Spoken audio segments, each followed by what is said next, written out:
Iran selama ini memang berperan untuk menghidupi kelompok-kelompok teror yang ada di sekitar Israel. Makanya ada Hamas di Gaza, ada Hezbollah di Lebanon, ada Houthi di Yaman, ada milisi Syiah di Suriah, ada milisi Syiah di Irak. Ini semua didanai, dipersenjatai oleh Iran. Israel selalu maunya damai, tapi musuh-musuh Israel selalu inginnya menyerang. Yang jahat itu rezim Iran, pemerintah Iran, bukan rakyat Iran. Apa yang terjadi di akhir zaman ini Bapak Ibu, ini adalah spiritual war.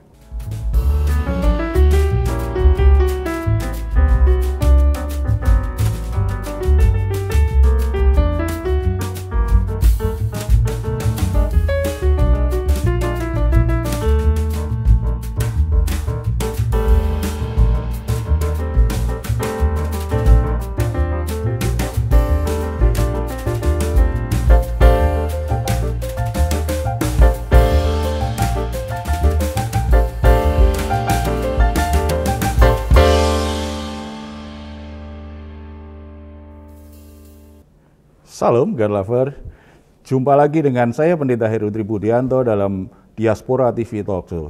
God Lover, dunia sedang menyaksikan perubahan besar di Timur Tengah. Iran yang selama ini dikenal sebagai pemain utama dalam konflik regional, kini mulai melemah. Serangan demi serangan dari Israel mengguncang kekuatan militernya. Kelompok-kelompok yang selama ini bergantung pada Iran seperti Hamas, Hezbollah, atau Houthi juga mengalami tekanan yang sangat besar. Apakah ini awal dari babak baru dalam sejarah Timur Tengah? Apakah melemahnya Iran akan membuka jalan bagi perdamaian atau justru menciptakan kekosongan, kekuatan yang lebih berbahaya? Hari ini kita akan menggali lebih dalam bersama Ibu Monique Rickes, hamba Tuhan mantan wartawati, pemilik kanal Fakta Israel dan seorang pakar Timur Tengah yang selalu tajam dalam analisisnya. Salam Bu Monique. Shalom Pak Senang Pendeta. Boleh kembali bersama Diaspora TV Bu. Ya, terima kasih sudah mengundang. Sebelum kita mulai, saya mengajak kita semua untuk berdoa bersama. Bapa di surga, kembali kami datang kepadamu, mohon pimpinan, biarlah hikmat Tuhan menyertai bincang-bincang hari ini dan Tuhan menyatakan hal-hal yang mungkin Tuhan sedang kerjakan lewat peristiwa-peristiwa yang sedang terjadi di Timur Tengah, terutama dengan Iran. Tuhan memberkati semua tim Diaspora TV dalam nama Tuhan Yesus Kristus. Amin. God Lover, pastikan Anda untuk like, comment, share, dan subscribe supaya semakin banyak orang yang mendapatkan wawasan yang benar, terutama tentang obrolan kita hari ini. Bu Monique, saya akan bertanya ini di awal ya. Untuk pertama kalinya dalam sejarah, Iran ini kan meluncurkan serangan yang begitu besar-besaran ke Israel pada tanggal 13 April 2024 ya. Apa yang mendorong Iran mengambil langkah ini? Apakah ini merupakan keputusan strategis atau hanya aksi simbolis semata? Iya, Bapak Ibu, kalau kita lihat ini baru kali pertama dalam perang modern. Dalam sejarah Israel modern, sejarah bangsa-bangsa, Iran menyerang Israel. Bukan hanya satu kali tapi dua kali. Jadi April dan Oktober. Nah, menurut saya ini adalah sebuah kenekatan. Oh, sebelumnya belum pernah terjadi itu ya? Sejauh ini perang Arab Israel itu hanya negara-negara Arab saja. Oh iya. Nah, Arab dan Persia ini kan dua bangsa yang berbeda. Jadi perang Arab Israel dua kali, 1948 dan 1967, dan di tahun 1973 Israel diserang oleh Mesir dan Suriah. Tapi secara negara modern ini baru pertama kali Iran menyerang Israel. Satu kali gagal, tidak ada yang jadi korban, bisa dibilang seperti itu. Bahkan rudalnya yang jatuh segede-gede kapal selam gitu ya, itu bisa ditangkis, bisa dilawan oleh Iron Dome. Nah, yang kedua kali Oktober, tanggal 1 Oktober itu juga tidak berhasil menewaskan bangsa Israel. Jadi Iran secara nekat melakukan serangan dan 2 kali juga gagal, Pak. Bukan karena Israel hebat, tapi karena Tuhannya Israel yang hebat. Gitu ya Bapak Ibu. Jadi bukan karena Israel ya perkasa, enggak. Tapi karena ada God's Dome. Ada perlindungan Tuhan. Bukan hanya Iron Dome. Bukan hanya perlindungan sistem pertahanan udara Israel, tapi karena Tuhan. Kenapa? Ya memang Tuhan maunya Israel itu menjadi saksi bagi bangsa-bangsa, bagi negara-negara di sekitarnya. Terutama apa? Negara-negara sekitarnya ini kan negara-negara Arab, negara-negara Islam yang belum percaya kepada Tuhan Israel. Allah Abraham, Allah Ishak, dan Allah Yakub. Nah jadi jelas pasti ada rencana Tuhan di balik serangan Iran tersebut. Jadi kalau ditanya ini langkah strategis atau apa, ini langkah strategis iblis. Tapi dibalas oleh strategi dari Tuhan gitu ya. Jadi yang dunia melihat, wow, Israel tidak berhasil dibombardir oleh Iran. Dan akhirnya sekarang dunia Arab itu sangat respect terhadap Israel. Itu yang ingin Tuhan perlihatkan kepada dunia. Dan ada peristiwa yang bagi banyak orang ya mungkin jadi sepertinya kok aneh gitu ya. Israel tidak langsung membalas serangan Iran tuh. Israel menunggu beberapa hari sebelum akhirnya membalas serangan Iran dan kemudian kembali menyerang pada 26 Oktober dengan menargetkan pertahanan udara Iran. Mengapa Israel tidak langsung membalas ya Bu Monik? Seberapa besar sebenarnya dampak serangan Israel terhadap kemampuan Iran? Sepertinya Israel ragu atau memang itu memang strategi dia untuk membalas serangan tidak langsung. Ya, jadi Israel selalu maunya damai. Tapi musuh-musuh Israel selalu inginnya menyerang. Itu udah kata kunci lah. Israel ingin damai, musuh Israel maunya berperang karena apa? Karena memang iblis di balik semua ini. Dan saya selalu mengembalikan ini adalah perang, apa yang terjadi di Israel itu adalah antara Tuhan dengan iblis. Nah, Iran selama ini bisa dibilang tidak mencoba menyerang Israel secara langsung, tetapi melalui kelompok-kelompok yang didanai oleh Iran itu sendiri. Sehingga Israel tahu kalau dia mau membalas serangan Iran, dia perlu juga mengatur strategi. Karena Israel awalnya kan ingin damai ya Bapak Ibu, berarti dia tidak boleh menjatuhkan bom misalnya di rakyat Iran, karena rakyat Iran tidak bersalah. Yang jahat itu rezim Iran, pemerintah Iran, bukan rakyat Iran. Kalau mau sekedar jatuhin bom di kawasan di Teheran misalnya, di ibu kota Iran bisa Bapak Ibu, gampang. Tapi tidak dilakukan Israel. Israel mencari lokasi di mana pertahanan udara Iran ada. Di mana reaktor Iran berada. Nah itulah sasarannya. Jadi yang ditembus Israel adalah alat perang. Yang ditembus Israel adalah reaktor nuklir misalnya. Karena musuhnya ya ini gitu loh. Jadi bukan targetnya rakyat. Serangannya ke itu ya, ke apa, kekuatan militer. Betul. Iran ya, melemahkan kekuatan atau kekuatan Iran. Senjata yang bisa digunakan untuk menyerang Israel. Jadi makanya butuh waktu karena mereka butuh analisa kan.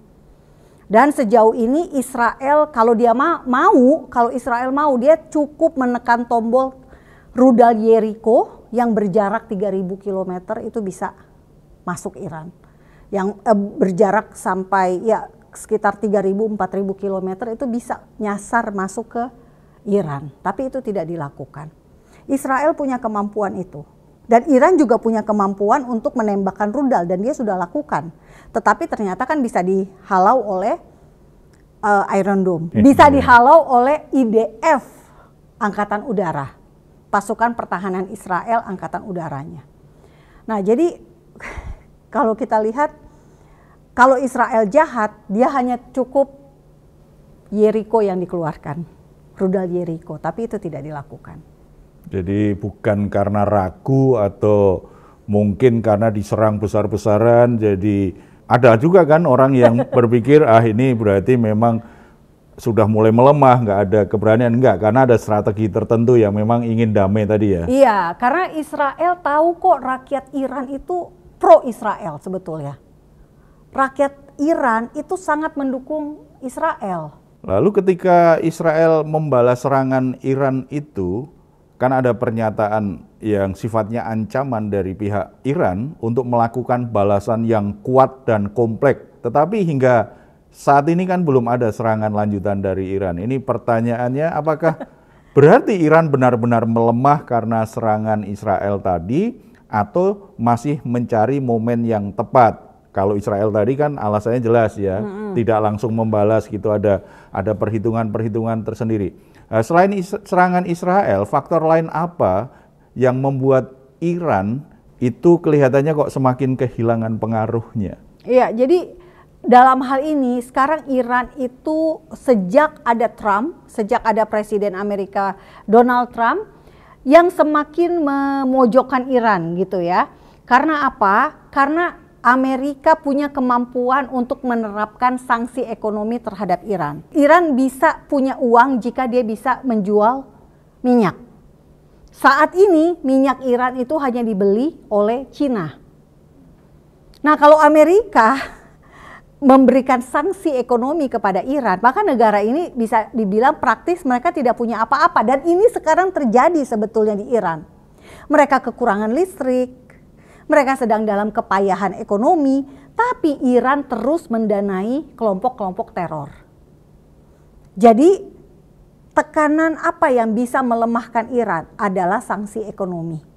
Sanksi ekonomi diterapkan jika Iran terus memperkaya uranium menjadi bom atom.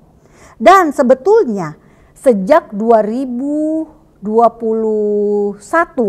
sudah ada analisa bahwa Iran itu sudah siap dengan bom atom. Dia sudah memperkaya uranium sehingga tinggal satu langkah lagi sudah jadilah bom nuklir itu. Jadi sebetulnya sudah sangat berbahaya, Pak. Sudah sangat bisa dibilang perang akhir zaman akan terjadi. Nah, sekarang lagi ditekan nih sama Amerika. Lagi diupayakan supaya mereka tidak memperkaya uranium. Itu saja yang bisa dilakukan oleh Amerika. Apakah Amerika bisa menekan Iran agar Iran tidak membiayai kelompok teror? Itu tidak dilakukan sepertinya. Amerika kurang kuat atau tidak sanggup untuk mencegah Iran mendanai kelompok-kelompok teror di sekitar Israel. Awalnya Israel tampak enggan berperang dengan Iran, tetapi kalau kita perhatikan sekarang kan justru semakin agresif.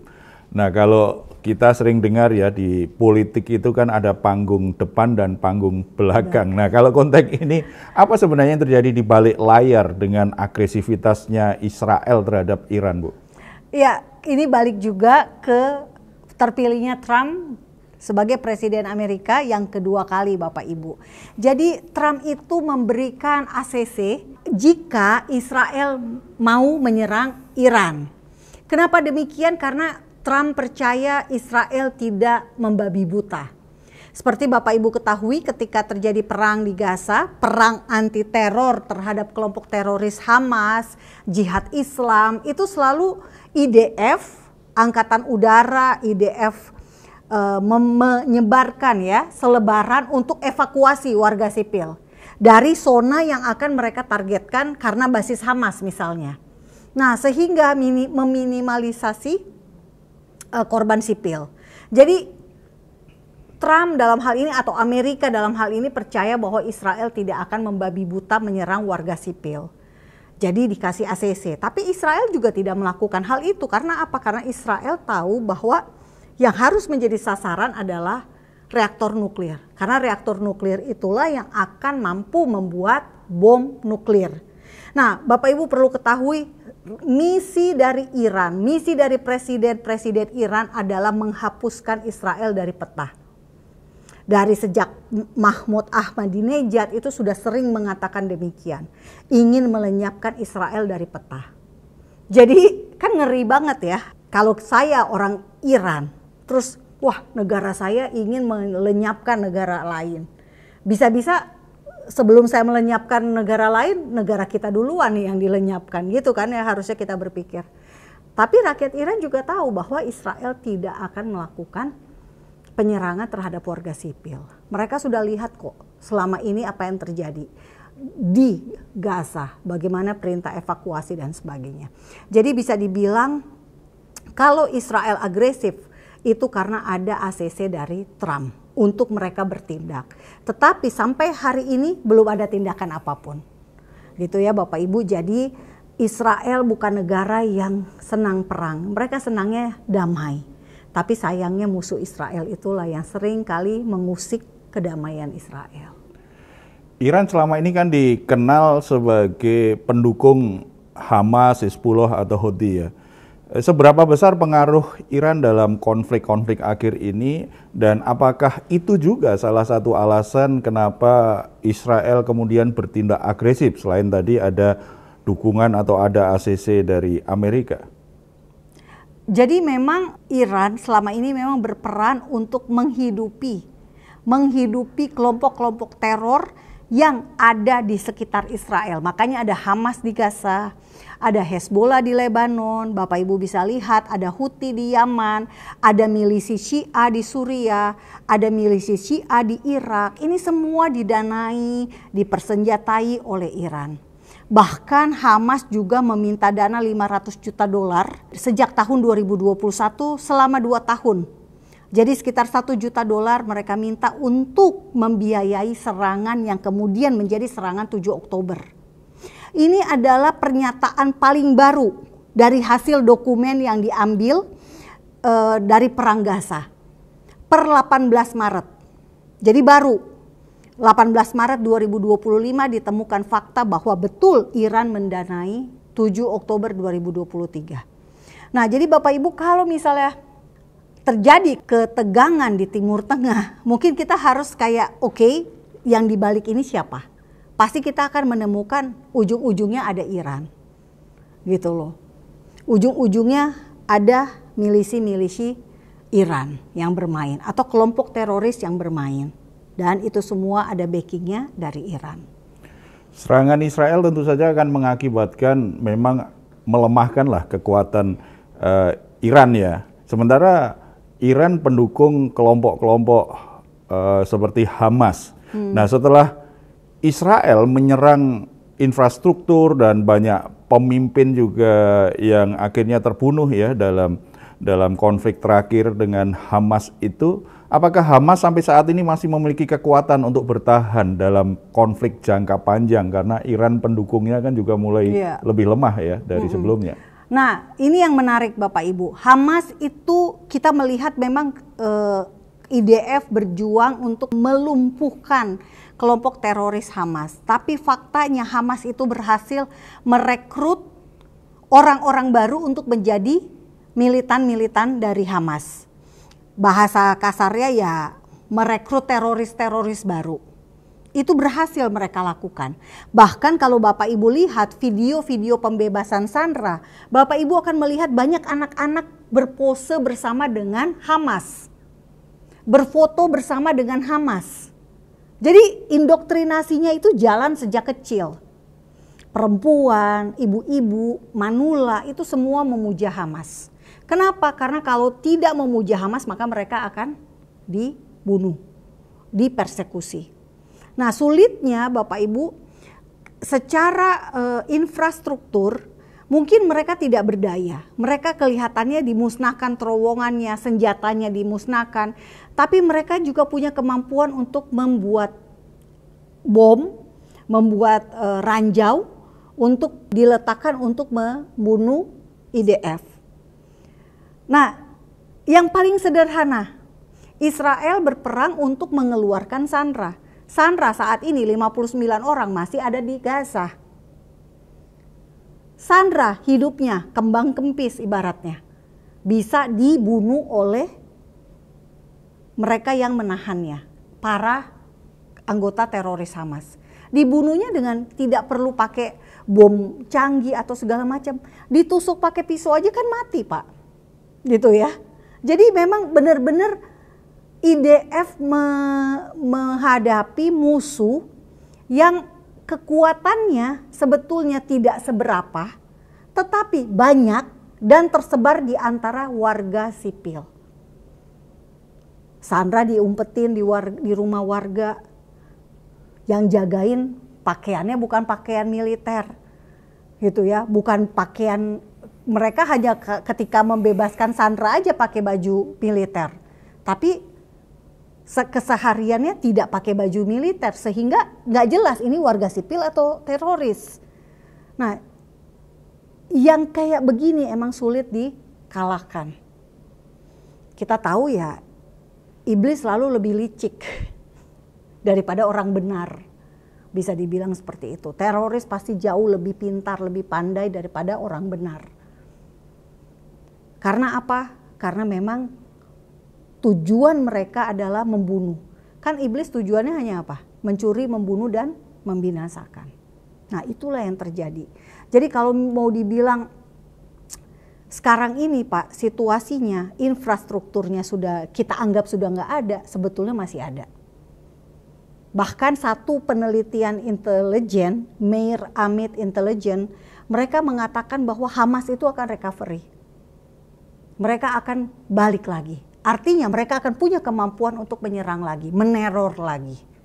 Jadi hampir 900 orang tentara IDF yang tewas karena perang melawan teroris, baik di Gaza maupun di Lebanon, itu ibaratnya hanya kematian yang sia-sia. Karena Hamasnya masih ada, belum total musnah, belum total dilumpuhkan. Karena berhasil merekrut tadi ya, berhasil dari merekrut anak-anak yang itu baru, ya. Indoktrinasi masih ada. Dan warga sipilnya itu sama dengan Hamas. Sesungguhnya gitu loh. Di atas kertas warga sipil ya Hamas. Ya. Selain Iran mendukung Hamas, kan Iran juga mendukung Hizbullah ya. Kita ketahui bahwa Hizbullah ini memiliki senjata lebih canggih dibanding Hamas. Sebenarnya seberapa besar pengaruh Iran dalam mendanai dan mempersenjatai kelompok ini? Jika Iran mulai melemah, apakah Hizbullah kemudian juga akan kehilangan kekuatannya? Ya, saat ini Hezbollah bisa dibilang memang melemah. Karena apa? Karena Israel berhasil melumpuhkan Hezbollah, berhasil membunuh pemimpin dari Hezbollah, ya sekjennya ya, Hasan Nasrallah, dan banyak sekali petinggi-petinggi, komandan-komandan senior dari Hezbollah. Dan yang hasil terbaik dari kontra terorisme terhadap Hezbollah adalah kini Lebanon dipimpin oleh presiden yang baru. Dan presiden Lebanon itu selalu harus Kristen. Nah, jadi sebelumnya 2 tahun sebelumnya nggak ada presiden. Karena emang Hezbollah tidak mau ada kepemimpinan Kristen tadi. Sementara jadi, itu memang undang-undangnya begitu ya? Undang-undangnya begitu. Jadi Israel membantu gitu ya, rakyat Lebanon supaya punya presiden lagi. Nah, sekarang infrastruktur Hezbollah di Lebanon semakin melemah. Puji Tuhannya Suriah yang selama ini menjadi jalur pemasokan senjata dari Iran menuju ke Lebanon, sekarang Suriah itu nggak mau dijadiin tempat lewat. Dia nggak mau lagi Iran memakai daerah mereka itu sebagai basis untuk masuk senjata. Jadi Tuhan bisa mengubah situasi di negara lain untuk kepentingannya Israel. Tanpa Israel perlu berperang, Suriah jadi bergoncang secara politik. Sehingga rezim Assad yang pro dengan teroris ini, yang pro dengan Hezbollah disingkirkan. Gitu loh Pak. Jadi bagusnya di situ ya Bapak Ibu, Tuhan bisa mengatur sedemikian rupa yang menguntungkan pihak Israel. Nah, sekarang saya sangat berharap agar pemimpin baru, yakni yang presiden Kristen ini, mau berdamai dengan Israel. Karena apa? Dengan demikian mereka akan semakin bisa melemahkan Hezbollah. Kalau yang pemimpin Kristen ini tidak berani, maka justru dia akan memberikan panggung kepada Hezbollah sehingga orang Kristen di Lebanon yang malah kasihan. Kenapa orang Kristen di Lebanon kasihan? Karena ya pemimpinnya malah pro-nya kepada teroris. Harusnya dia pro kepada negara yang menjadi korban terorisme, dalam hal ini Israel. Gitu. Jadi Iran sangat tidak berdaya dalam hal ini untuk menyuplai Hezbollah. Bahkan dia mau bawa uang, Pak, masuk ke Lebanon. Pesawatnya dihalangi oleh IDF, Angkatan Udara IDF. Sehingga pesawatnya itu tidak bisa turun dan harus terbang kembali ke Iran. Nah, padahal harusnya yang bertindak ini adalah tentaranya Lebanon kan. Ya. Tapi enggak, ini Israel memproteksi supaya tidak mendarat. Nah, itu yang terjadi. Nah, sekarang kalau kita bicara kelompok lain nih yang didukung Iran, yaitu Houthi. Houthi kan dikenal sangat berani menyerang kapal-kapal di Laut Merah. Dengan kondisi Iran yang benar-benar melemah ini, apakah Houthi masih bisa bertahan atau bahkan kehilangan dominasinya di Yaman? Nah, jadi di Yaman secara geografi Bapak Ibu, wilayah Yaman Utara itu dikuasai oleh Houthi yang adalah konconya Iran. Karena sama-sama Syiah. Di wilayah selatan itu terbagi dua. Houthi di wilayah utara itu dikuasai Houthi, wilayah Yaman selatan dikuasai dua. Satu oleh Yaman sendiri, orang-orang Yaman, satunya lagi oleh Arab Saudi. Jadi ada 3 kelompok gitu ya di Yaman. Nah, yang teroris, bisa dibilang teroris itu hanya Houthi. Houthi sejak Trump berkuasa, pertengahan Maret Houthi sudah diserang oleh Amerika. Semoga mereka semakin melemah, semakin takut. Tetapi yang terjadi adalah Houthi tetap menembakkan rudal ke arah Israel. Yang lucu, pertengahan Maret Houthi menembakkan rudal, jatuhnya di Mesir. Oh gitu, nyasar ya. Karena jarak Houthi ke Israel itu sekitar 2000 km. Tapi entah kenapa malah melenceng, jatuhnya ke Mesir, harusnya ke Israel, Pak. Jadi pasti Mesir akan marah dong ke Houthi ya. Nah, saya berharap dengan kecelakaan tadi gitu ya, kesalahan teknis tadi, rudalnya nyasar, Mesir akan memperingatkan Houthi agar tidak menyerang rudal lagi. Nah, dengan demikian otomatis dia tidak akan berani menyerang kan, karena takutnya nyasar, jatuhnya ke Mesir gitu. Iya. Nah, kalau kita kaitkan dengan Alkitab nih Bu Monik, dalam sejarah Alkitab kan Iran atau Persia itu kan pernah menjadi kekuatan yang sangat besar. Menurut Bu Monik, bagaimana peran Persia dalam Alkitab dan pelajaran apa yang bisa kita ambil melihat kondisi sekarang yang terjadi di Timur Tengah? Nah, kita kalau ingat Persia di Alkitab, tokoh yang sangat menonjol adalah Kores. Raja Persia Kores. Nah, Kores ini adalah raja yang memang diangkat Tuhan, dimunculkan oleh Tuhan jauh sebelum Kores itu ada, yakni 150 tahun sebelum Kores lahir sudah dinubuatkan oleh Nabi Yesaya. Dan Kores dipakai Tuhan untuk memulangkan bangsa Israel, orang Yahudi, bangsa Yehuda kembali ke Yerusalem. Dan Kores juga membolehkan agar bait suci itu dibangun oleh orang-orang Yahudi sehingga rumah ibadahnya itu kembali ada. Nah, yang menonjol ini Kores gitu ya. Tapi kita lihat lagi ada yang namanya Darius. Darius kalau kita baca di kitab Esra, kita baca di Nehemia, itu semuanya adalah membantu juga untuk memberikan dana, memberikan bantuan yang real, yang nyata untuk adanya bait suci di Yerusalem.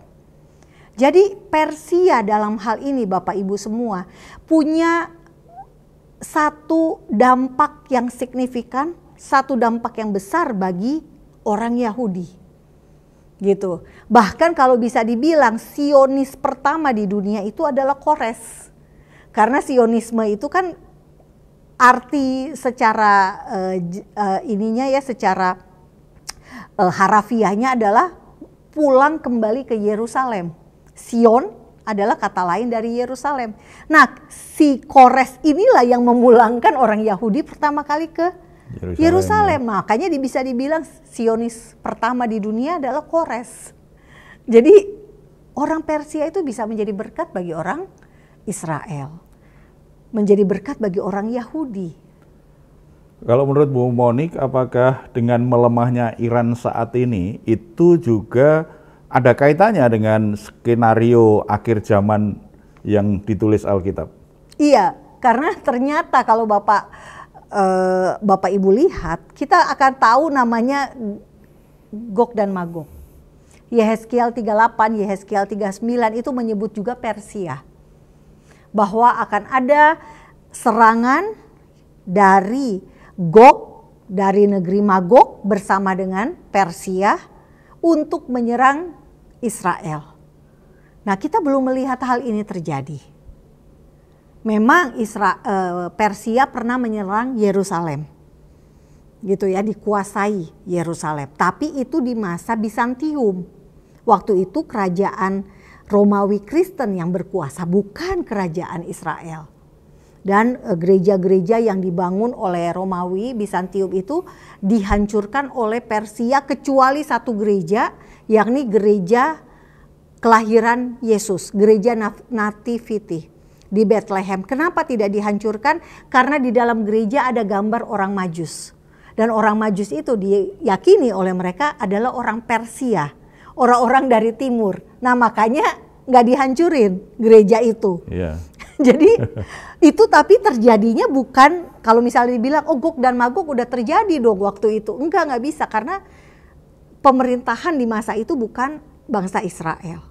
Sementara Yehezkiel 38 dan 39 itu merujuk secara spesifik bahwa itu Israel. Israel akan diserang di saat damai.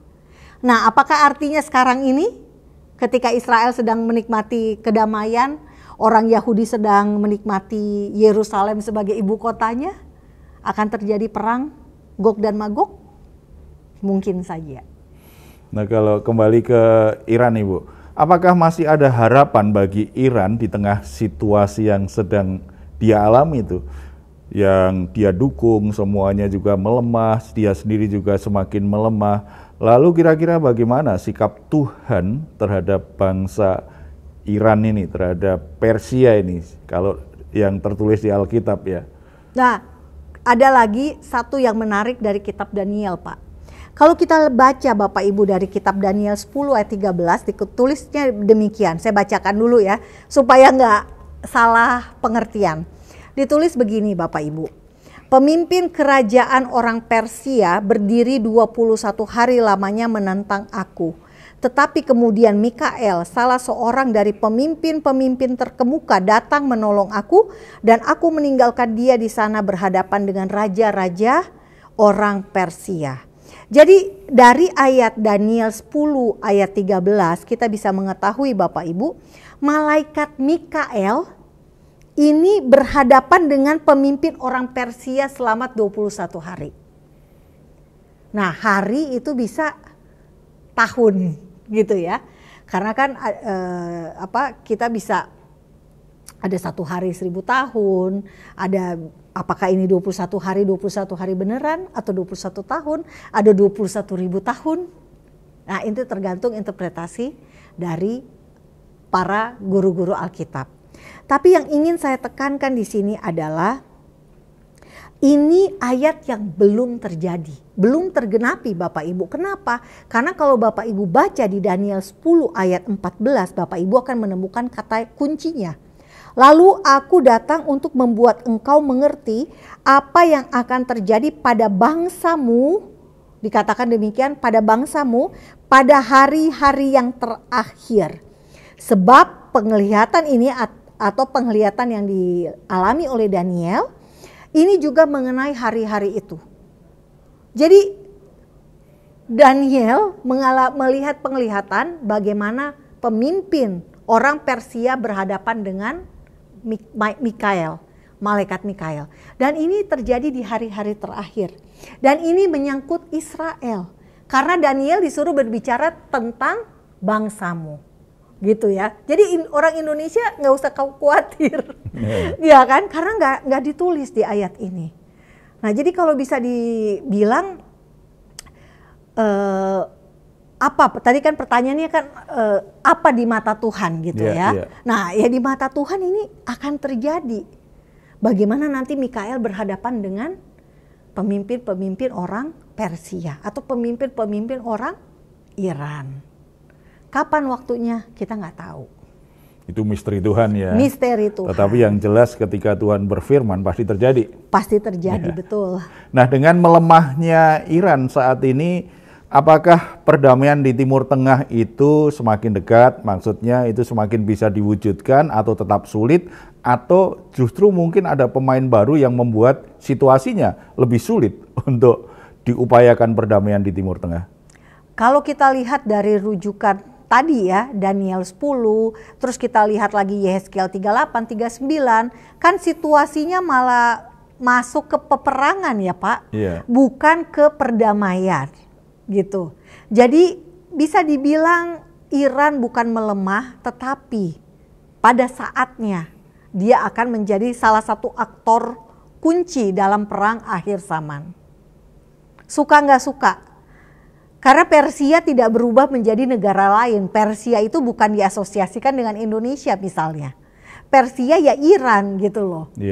Jadi ya bisa kita bilang kalau Alkitab bilang di Gog dan Magog ada Persia, maka di masa modern rujukannya adalah Iran. Bu Monik, dengan melemahnya Iran ya kembali ini kan tadi bicara tentang nasib perdamaian di Timur Tengah ini. Kekuatan yang mendukung kelompok-kelompok yang selama ini menyerang Israel ya, seperti Hamas, Hizbullah gitu ya, itu kan juga ikut lemah. Tetapi apakah ada kemungkinan muncul ancaman besar lainnya yang bisa menghambat perdamaian di Timur Tengah? Kira-kira kalau itu terjadi, itu dari mana dan tantangan kedepannya nanti seperti apa ya? Ya, ini karena konteksnya kita ngomongin tentang Iran ya, tentang Persia di masa modern. Iran itu punya hari khusus namanya Hari Al-Quds. Itu setiap Jumat terakhir Ramadan diperingati sebagai Hari Al-Quds. Kalau kita dengar kata Hari Al-Quds, oh mungkin kita membayangkan mereka akan bersuka cita karena ada Al-Quds itu Yerusalem ya Bapak Ibu. Hari bergembira tentang Yerusalem. Enggak Bapak Ibu, Hari Al-Quds itu diperingati sedunia menjadi hari anti Israel terbesar dan terorganisir sedunia. Jadi hari Al-Quds mereka akan berunjuk rasa, mereka akan menunjukkan bahwa mereka itu menginginkan Al-Quds, menginginkan Yerusalem. Dan bahkan yang nggak enaknya nih Pak, seringkali teror terjadi di hari Al-Quds ini. Hari Jumat terakhir bulan Ramadan. Bukan nakut-nakutin, tapi maksudnya secara apa ya, beberapa kali gitu loh peristiwa terjadinya seperti itu. Jadi secara politik mungkin secara negara Iran bisa lemah kekuatan militernya, tapi gerakan kelompok-kelompok itu masih tetap masih ada. Dan itu mungkin malah nggak bisa terkendali ya, karena tidak di bawah langsung negara ya. Iya, karena juga meskipun rezim Iran misalnya, rezim Irannya melemah, tetapi sudah kadung mereka sudah punya Hamas, mereka sudah punya Hezbollah, sudah punya milisi, sudah punya Houthi gitu ya. Jadi kita akan selalu sibuk untuk melumpuhkan kelompok kecil-kecil yang dibikin sama Iran ini Pak. Ibarat gurita, kakinya si Iran ini udah kemana-mana gitu loh. Jadi, dan isunya sama Bapak Ibu ya. Kalau episode sebelumnya kita ngebahas tentang Yerusalem. Hari Al-Quds sedunia ya udah jelas lah hari tentang Yerusalem. Hari di mana mereka mendedikasikan satu hari itu untuk menunjukkan kecintaan mereka kepada Yerusalem. Dan dengan cara yang biasanya ada kekerasannya. Jadi ngeri-ngeri sedap. Jadi memang walaupun ada upaya baik ya untuk mengupayakan perdamaian di Timur Tengah, kelompok-kelompok seperti ini kalau memang masih semangatnya itu semangat untuk menyerang Israel juga jadi susah juga ya, jadi sulit terwujud ya. Semangat mereka adalah menjadikan Yerusalem ini kota buat mereka. Jadi itu memang ya itu ya, ini udah kosmos lah. Ini udah di luar strategi militer. Karena ini balik lagi, iblis versus Tuhan. Iblis dengan Tuhan gitu. Jadi apa yang terjadi di akhir zaman ini Bapak Ibu, ini adalah spiritual war, spiritual battle. Jadi bukan hanya problem politik atau adu Betul. kekuatan militer aja ya. Iya. Lalu bagaimana Bu dengan negara-negara Arab yang sebelumnya diam? Selama ini kan negara-negara Arab diam nih dengan terjadinya konflik antara Israel dan Palestina ya. Tetapi kini kan semakin berani tuh. Apakah mereka semakin berani mengambil langkah dalam konflik ini? Artinya mulai terlibat, terutama Arab Saudi. Apakah bisa semakin dominan setelah Iran menjadi lemah? Jadi secara geopolitik ada dua kutub besar di dunia Islam. Satu Islam Sunni, satu Islam Syiah. Islam Sunni ada dipimpin oleh Arab Saudi. Islam Syiah dipimpin oleh Iran. Jadi mazhab itu yang terjadi dikotomi antara Sunni dan Syiah itu sebetulnya menimbulkan gesekan di antara mereka sendiri. Saya punya kenalan di Yaman karena dia kuliah di Yaman, dia dari Indonesia, maka Indonesia itu mayoritas Sunni. Dia nggak dianggap di Yaman karena dia datang di wilayah utara, tempatnya Houthi, tempatnya Syiah. Gitu. Jadi apa ya Bapak Ibu, kalau mau dibilang apakah artinya karena melemahnya Iran maka yang Sunni-Sunni ini juga akan melemah, belum tentu. Karena bisa aja secara lokalitas mereka tetap berkuasa. Seperti contoh yang di Yaman tadi. Tapi kalau mau dibilang bahwa pengaruh mana yang lebih kuat, tentu harus dibilang pengaruh kekuatan Sunni karena negaranya lebih banyak. Orang Arab lebih banyak daripada orang Persia gitu ya Pak. Nah jadi kekuatan Arab Saudi ini faktor yang penting dan kita perlu doakan. Kenapa? Karena Arab Saudi ini jika ia berdamai dengan Israel, maka dunia Arab, dunia Sunni itu akan mengikuti Arab Saudi. Jadi mereka semua yang Islam Sunni gitu ya, patokannya, rujukannya adalah Arab Saudi, kiblatnya adalah ke Mekah. Sementara kalau orang Syiah dia kiblatnya ke Karbala gitu ya. Jadi kita melihat situasi ini sebetulnya Islam itu bukan kekuatan yang bersatu juga, tapi terpecah. Dan itu adalah menjadi penting untuk kita ketahui karena apa? Kalau menurut saya memang Arab Saudi saat ini sangat membutuhkan teknologi Israel. Karena dia ingin sekali seperti Uni Emirat Arab yang sudah berdamai dengan Israel. Mereka berdua nih saingan, Uni Emirat Arab sama Arab Saudi ini ingin menjadi the best gitu ya di Timur Tengah. Nah sementara Uni Emirat Arab bisa lebih maju karena dia sudah berdamai dengan Israel sehingga dia bisa memakai teknologi Israel dan investor-investor dari Israel bisa ada di Dubai gitu ya. Ada di Abu Dhabi, sementara Arab Saudi dia masih belum secara formal berdamai dengan Israel. Nah karena itu Arab Saudi sendiri juga secara kekuatan di Timur Tengah itu sangat berpengaruh. Dan sangat signifikan jika Arab Saudi ini menjadi menonjol sehingga dunia Arab akan mengikuti Arab Saudi. Apalagi jika Arab Saudi berdamai dengan Israel.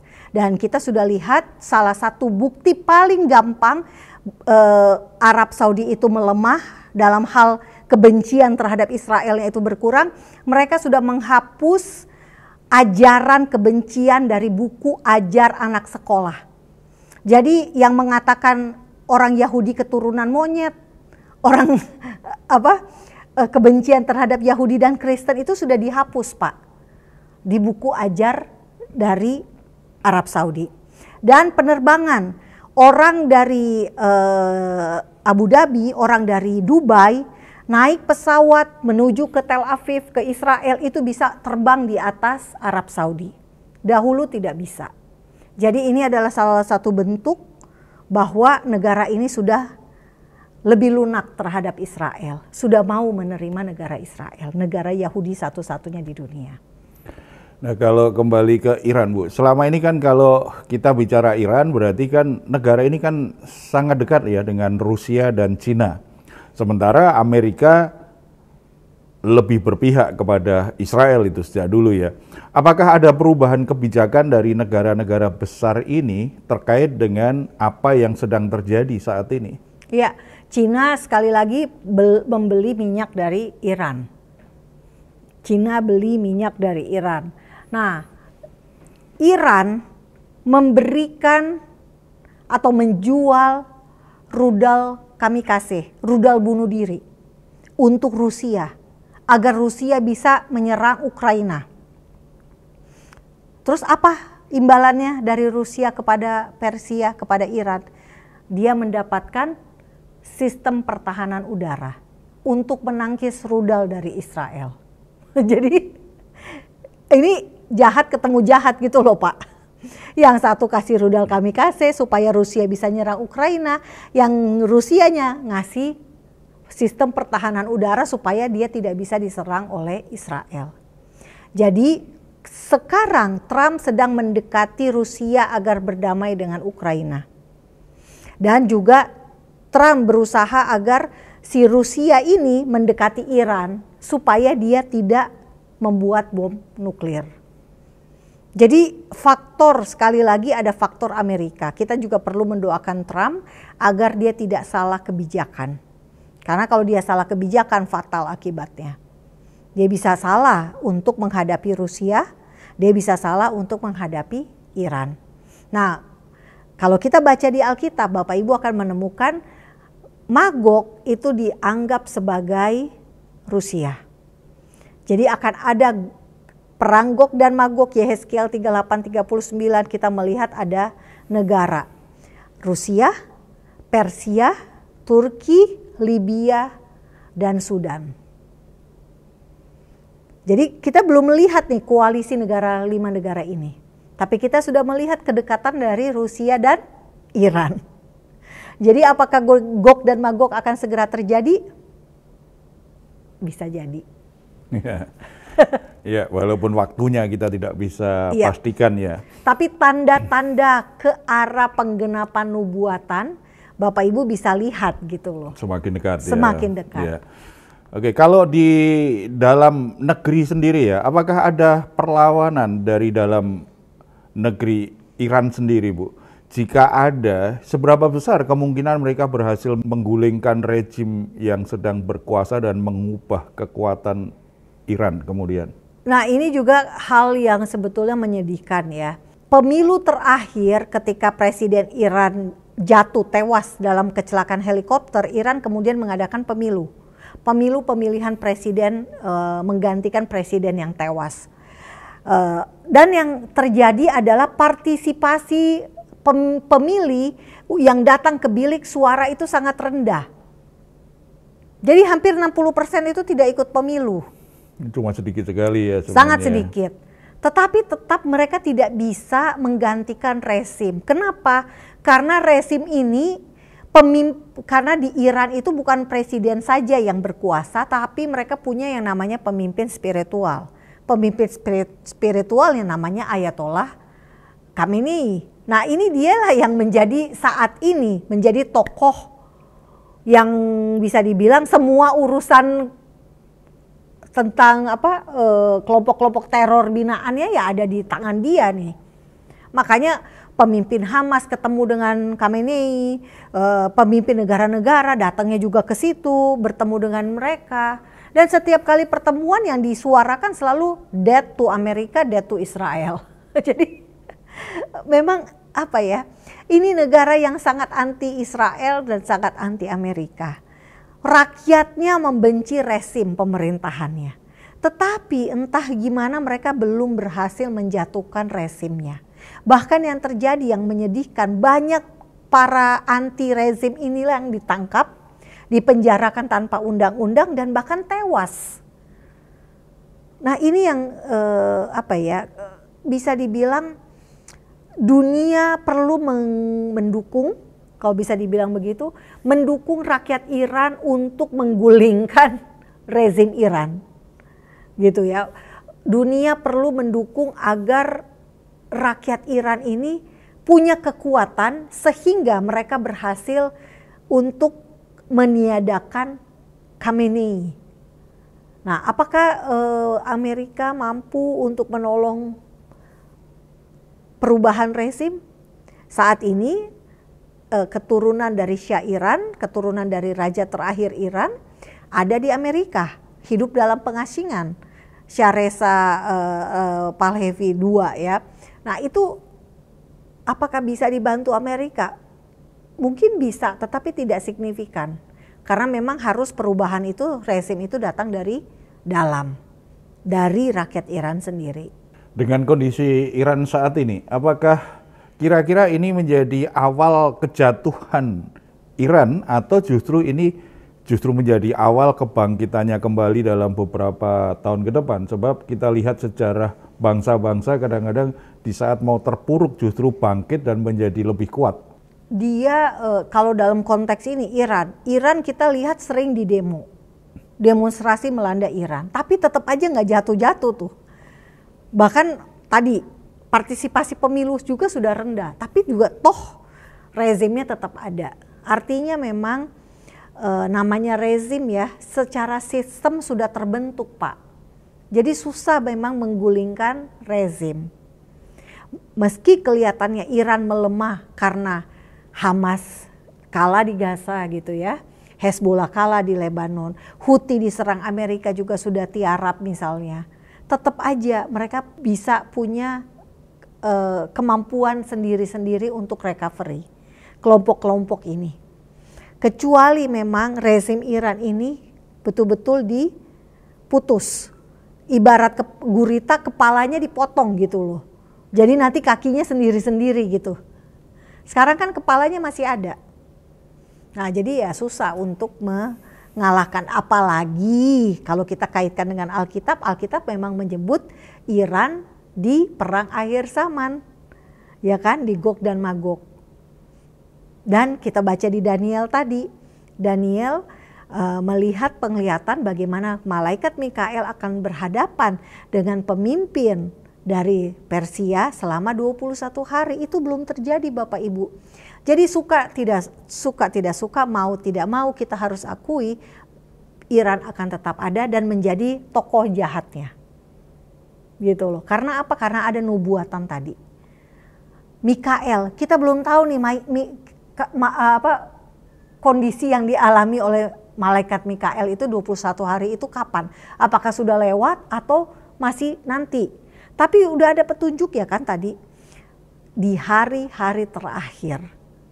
Kalau menurut saya itu belum terjadi Pak. Bapak Ibu belum melihat. Karena apa? Memang hari-hari terakhir itu baru akan kita tuju, kita masuki.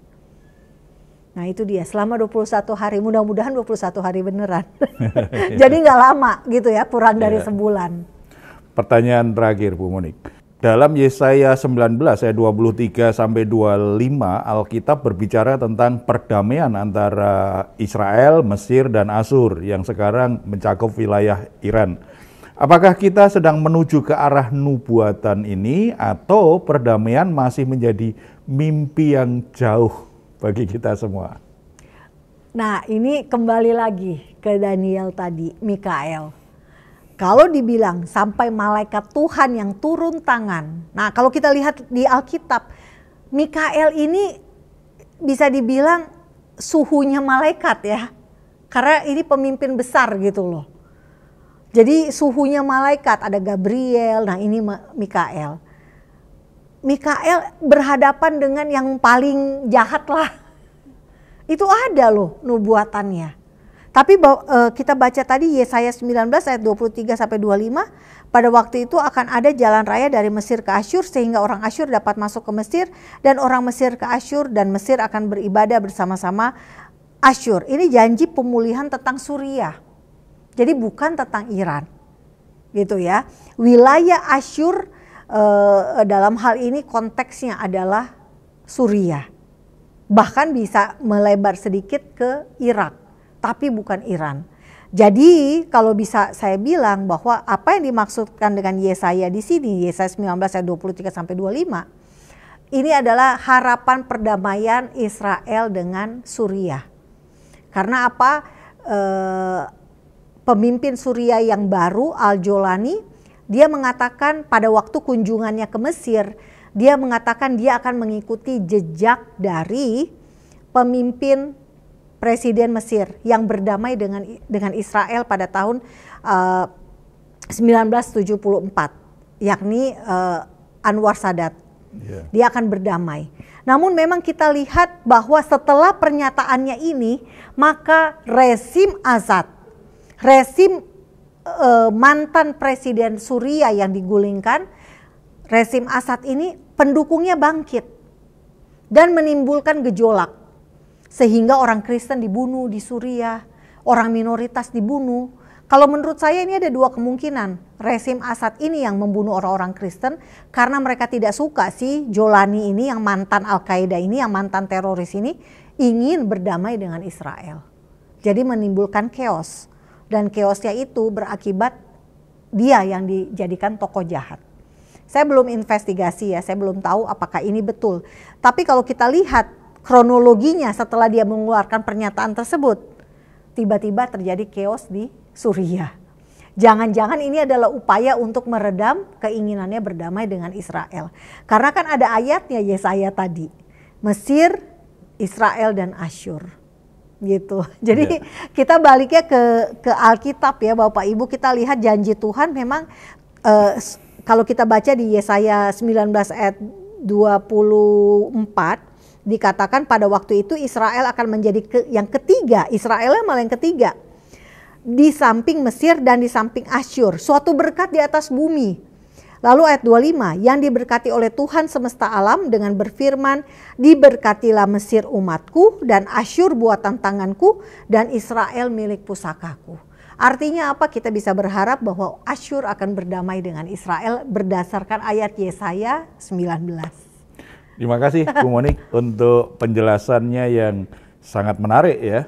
Galabar seperti tertulis dalam Daniel 2 ayat 21, ia mengubah saat dan waktu, ia memecat raja dan mengangkat raja. Tuhan memegang kendali atas sejarah bangsa-bangsa. Apakah ini masa kejatuhan Iran? Apakah ini membuka jalan bagi perdamaian?